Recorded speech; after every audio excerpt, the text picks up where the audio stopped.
వి gold trusted gold buyers మీరు తాకట్టు పెట్టిన బంగారాన్ని విడిపించి ఈ రోజు ఉన్న మార్కెట్ ధరకు కొనబడను.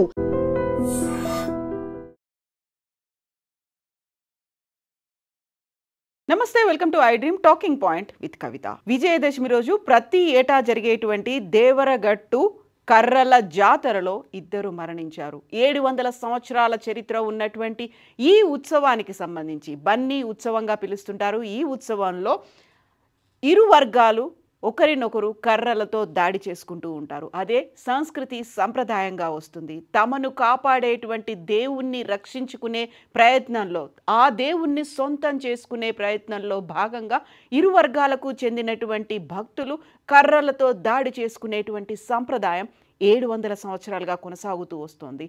కర్నూలు జిల్లా హోళగుంది మండలంలో ఉన్నటువంటి దేవరగట్టులో 800 అడుగుల ఎత్తు మీద ఉన్నటువంటి మాళ మల్లేశ్వర స్వామి కళ్యాణోత్సవం అనేది దసరా రోజు జరుగుతుంది.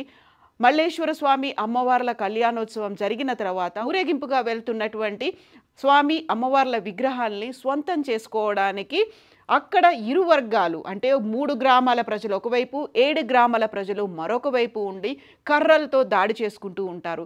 కరోనా సమయంలో కూడా అప్పుడు 144 సెక్షన్ ఉన్నప్పటికీ కూడా భక్తులు తమకున్నటువంటి సంస్కృతి సంప్రదాయాలు ఆచారంగా తరతరాలుగా వస్తున్నటువంటి పద్ధతిని పాటించడానికే 144 సెక్షన్ని కూడా ఎదిరించారు. కరోనా సమయాన్ని కూడా ధిక్కరించి ముందుకొచ్చినప్పటికీ కూడా ప్రతిసారి ఇలా రక్తసిక్తం అవుతోంది. ఒక రకంగా హింసగా చెప్పినప్పటికీ అది భక్తి శ్రద్ధలతో కూడినటువంటి ఒక సంప్రదాయం, ఒక తంతుగా మాత్రమే భక్తులు భావిస్తూ వస్తూ ఉంటారు. 700 సంవత్సరాల నుంచి కొనసాగుతున్నటువంటి ఈ చరిత్ర ఇప్పుడు కూడా అలాగే కంటిన్యూ అవుతోంది. 2023లో కూడా ఇద్దరు భక్తులు మరణించారు. 2017లో ఒక భక్తుడు మరణించాడు. ఆ కర్రల కొట్లాటలో భాగంగా జరిగినటువంటి స్టాంపీడ్లో, తొక్కిసలాటలో 2017లో చనిపోయారు. ఆ తర్వాత ఇప్పుడు 2025లో నిన్న జరిగినటువంటి విజయదశమి కర్రల ఉత్సవంలో కూడా, కర్రలతో కొట్లాడుకునే ఉత్సవంలో కూడా, బన్నీ ఉత్సవంగా పిలిచేటువంటి ఈ ఉత్సవంలో ఇద్దరు చనిపోతే 5గురు తీవ్రంగా గాయపడ్డారు.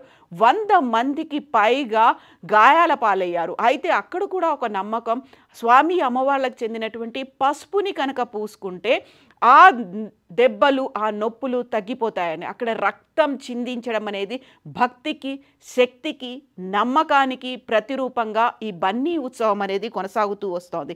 ఈ కర్రలు కొట్టుకునే సమయంలో నెరణికి తండ, కొత్తపేట గ్రామాలు అని ఈ 3 గ్రామాలు ఒకవైపు ఉంటే అరికెర తండ, సులువాయి, ఎల్లార్తి, కురుకుంద, బిలేహాల్, విరూపాపురం ఈ గ్రామాలు 7 గ్రామాల ప్రజలు ఒకవైపు ఉండి కొట్టుకోవడం అనేది. 3 గ్రామాలు 7 గ్రామాలు బయటి వ్యక్తులు ఎవరూ రాకుండా కట్టడి చేసే ప్రయత్నాన్ని పోలీసులు చేస్తుంటారు.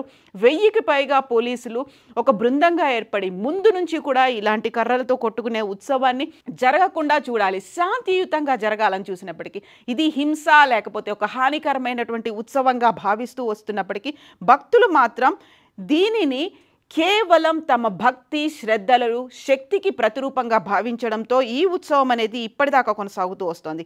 ఇక దేవరగట్టు బన్నీ ఉత్సవానికి ఇలాంటి చరిత్ర ఎందుకు ఉంది? ఎక్కడా కనిపించినటువంటి చరిత్ర, కర్రలతో కొట్టుకునేటువంటి చరిత్ర, రక్తం చిందించేటువంటి చరిత్ర, దీంతో పాటుగా దేవుణ్ణి దక్కించుకోవాలి అనేటువంటి ఒక నమ్మకం, ఒక సాంప్రదాయం గతంలోనూ ఎక్కడా కనిపించినది దేవరగట్టులోనే ఎందుకు కనిపించింది? దీనికి సంబంధించి అక్కడ చారిత్రాత్మక ప్రాశస్త్యం అనేది కూడా ఉంది. హిస్టారికల్గా చూసినట్టయితే అక్కడ ఉన్నటువంటి 2 గ్రూపుల మధ్య గొడవ అనేది జరిగింది. ఆ ఇద్దరిని రాక్షసులుగా ప్రతిబింబించేవాళ్ళు. ఆ రాక్షసుల నుంచి గ్రామాన్ని రక్షించడానికి భైరవుడుగా మాళ మల్లేశ్వర స్వామి అక్కడ అవతరించాడు అనేది, కొలువై ఉన్నాడు. కాబట్టి ఆ భైరవ మూర్తి ఆ 2 గ్రామాలని ఇద్దరు రాక్షసుల బారి నుంచి కాపాడాడు. కాబట్టే ఈ ఉత్సవం జరుగుతోంది. ఆ నేపథ్యంలోనే రాక్షసుల నుంచి భగవంతుణ్ణి కాపాడుకోవడానికి కర్రలతో కొట్టుకోవడం అనే సంప్రదాయం వస్తుంది. 700 సంవత్సరాల సుదీర్ఘ చరిత్ర, సంప్రదాయం కలిగినటువంటి ఈ ఉత్సవం హర్షధ్వానాల మధ్య జరుగుతోంది. ఎట్ ద సేమ్ టైం హింసాత్మకమైనటువంటి కర్రలు తో కొట్టుకోవడం, ఒకరి మీద ఒకరు దాడి చేసుకోవడం, తలలు పగులుతూ ఉంటాయి, రక్తం చిందిస్తూ ఉంటుంది, గాయపడుతూ ఉంటారు.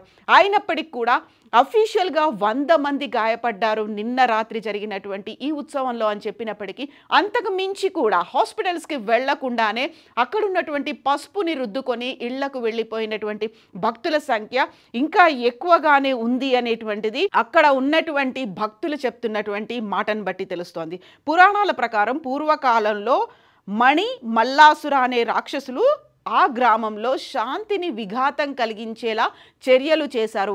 వాళ్ళు చేస్తున్నటువంటి చర్యల వల్ల గ్రామంలో శాంతి అనేది పోయింది. కాబట్టి శాంతి విఘాతం కలిగించినప్పుడు భైరవ రూపంలో అవతరించిన ఆ దేవుడు రాక్షసులను వధించి ప్రజలకు శాంతిని కలిగించాడు. కాబట్టి ఆ ఘటనకు గుర్తుగానే ఈ సంప్రదాయం ఇప్పటికీ కొనసాగుతూ వస్తోంది. దేవుడు రాక్షసులను సంహరించినటువంటి సంఘటనను తలుచుకుంటూ భక్తులు భైరవ దేవుడి ఉత్సవాన్ని సొంతం చేసుకునే ప్రయత్నం జరుగుతుంది. అందులోనే కర్రలతో కొట్టుకునేటువంటి ఈ ఉత్సవం అనేది కొనసాగుతూ వస్తోంది. గాయాల పాలైన అది దేవుడి ఆశీర్వాదంగానే భక్తులు భావిస్తూ వస్తుంటారు. ఈ ఉత్సవంలో రక్తం చిందించడం అనేది ఒక పవిత్రమైనటువంటి కార్యం. పోరాటంలో చిందించే ప్రతి రక్తపు బిందువు వారి భక్తి, శక్తి, పూర్వీకుల ఆచారాల పట్ల ఉన్నటువంటి నిబద్ధతకు ప్రతీకగా భావిస్తుంటారు. కాబట్టి అక్కడ వేల సంఖ్యలో యాక్చువల్గా నిన్న జరిగినటువంటి ఈ బన్నీ ఉత్సవంలో 2 లక్షల మంది భక్తులు పాల్గొన్నారు అనేటువంటిది ఒక అంచనా వేస్తున్నారు. సో అక్కడ గాయాలు పాలైన, రక్తం చిందించిన, తలలు పగిలిన, ఇంకా ఎక్కడ దెబ్బలు తగిలినా అవి దేవుడి ఆశీర్వాదంగా మాత్రమే భావిస్తుంటారు. శుభాన్ని కలిగించేటువంటి ఒక అంశంగా కూడా వాటిని భావిస్తుంటారు. కాబట్టి అది ఒక పూజలో ఒక ప్రక్రియగా భావించేటువంటి ఒక నమ్మకం కూడా కొనసాగుతూ వస్తుంది. ప్రతి ఏటా అనేక మంది భక్తులు గాయాల పాలవుతూ ఉంటారు. అక్కడ తీవ్రమైనటువంటి గాయాలతో వికలాంగులు అయినటువంటి సంఘటనలు ఉన్నప్పటికీ కూడా సంప్రదాయాన్ని ఇప్పటికి కూడా కొనసాగిస్తూనే ఉన్నారు. 1000కి పైగా పోలీసులు బృందాలుగా ఏర్పడ్డారు. 50 సీసీ కెమెరాలను ఏర్పాటు చేసి ఈ ఉత్సవాన్ని పర్యవేక్షిస్తున్నారు.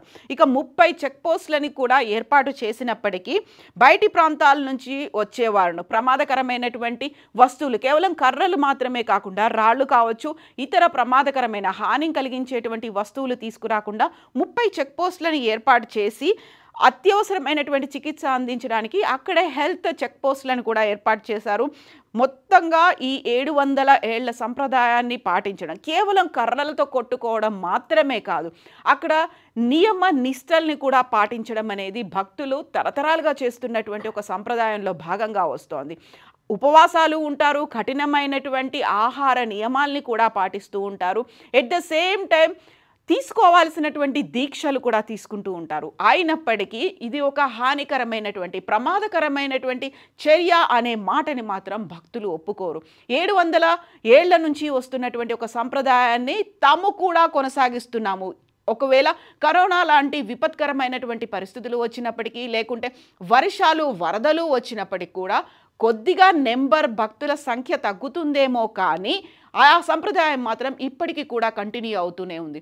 ఒకవేళ దేవుడు మనల్ని రక్షించేటువంటి ఒక నమ్మకం ఉంది, 700 ఏళ్ల నుంచి అది కొనసాగుతూ వస్తుంది అనుకున్నప్పుడు, ఇప్పుడు మారుతున్నటువంటి సంప్రదాయమో లేకపోతే మారుతున్నటువంటి కాలానికి తగ్గట్టుగా హానికరంగా కాకుండా దాన్ని మన పద్ధతిని కొంచెం మార్చుకుంటే బాగుంటుంది కదా అనేటువంటి నమ్మకాలు, అభిప్రాయాలు ఉన్నప్పటికీ కూడా ఖచ్చితంగా ఈ 3+7 10 గ్రామాల ప్రజలు దేవరగట్టులో ఈ కర్రలతో కొట్టుకునే బన్నీ ఉత్సవ సంప్రదాయం మాత్రం ఇప్పటికీ కొనసాగుతూనే వస్తుంది. ప్రతి ఏటా విజయదశమి రోజు చెడుపై మంచి సాధించినటువంటి సంకేతానికి గుర్తుగా అక్కడ విజయం సాధించాం కాబట్టి, అక్కడ చెడు అనేది ఉంది కాబట్టి ఆ రాక్షసులు వచ్చి దేవుణ్ణి తీసుకెళ్ళిపోకుండా తమని తాము రక్షించుకోవడంలో భాగంగా భగవంతుణ్ణి కూడా రక్షించడం, భగవంతుణ్ణి సొంతం చేసుకోవడం అనేటువంటి ప్రయత్నం. సో ఒక మంచి సాధించిన విజయంగా దీన్ని భావిస్తుంటారు. ఎక్కడ గాయపడ్డ తర్వాత కూడా దానికి సంబంధించి ఒక బాధని కానీ, ఆవేదనను కానీ, కన్నీరు కానీ రాకపోవడం అనేది ఇక్కడ ఒక ఆశ్చర్యాన్ని కలిగించే ఒక వింతైన ఒక సంస్కృతి, ఎక్కడా కనిపించినటువంటి విచిత్రమైనటువంటి సంప్రదాయం కూడా ఇది. అయితే మరణించినటువంటి ఇద్దరు కూడా కర్ణాటకకి చెందిన వారిగా గుర్తించారు. ఆ తర్వాత 5 తీవ్ర స్థాయిలో గాయపడ్డారు. వారికి ఆసుపత్రుల్లో చికిత్సలు అయితే జరుగుతున్నాయి. 100 మందికి పైగా సాధారణ గాయాలు అయినప్పటికీ కూడా అంతకు మించినటువంటి గాయపడ్డ సంఖ్య అనేది ఇంకా ఎక్కువ ఉన్నప్పటికీ పసుపు రాసుకుంటే తగ్గిపోతుంది అనేటువంటి ఒక నమ్మకం. రక్తం చిందించడం అనేది తమ భక్తికి ప్రతీక, శుభ సంకేతంగా భావిస్తున్నటువంటి ఈ బన్నీ ఉత్సవాన్ని నిషేధించాలి అనేటువంటి మాటలు కూడా వచ్చినప్పటికీ అక్కడున్నటువంటి ఆ 10 గ్రామాల ప్రజలు దేవరగట్టులో ఇలా కొట్టుకునే సంప్రదాయం ప్రతి ఏటా కొనసాగుతూనే వస్తుంది. అక్కడ పోలీసులతో పాటుగా అక్కడ ఉన్నటువంటి రెవెన్యూ అధికారులు, ఆ తర్వాత వైద్య సిబ్బంది మాత్రం అలర్ట్గా ఉంటారు. ఆ రాత్రి జరిగే ఉత్సవంలో ఎక్కువగా గాయపడడం కానీ మరణాలు కానీ సంభవించకుండా చూసుకోవాలని.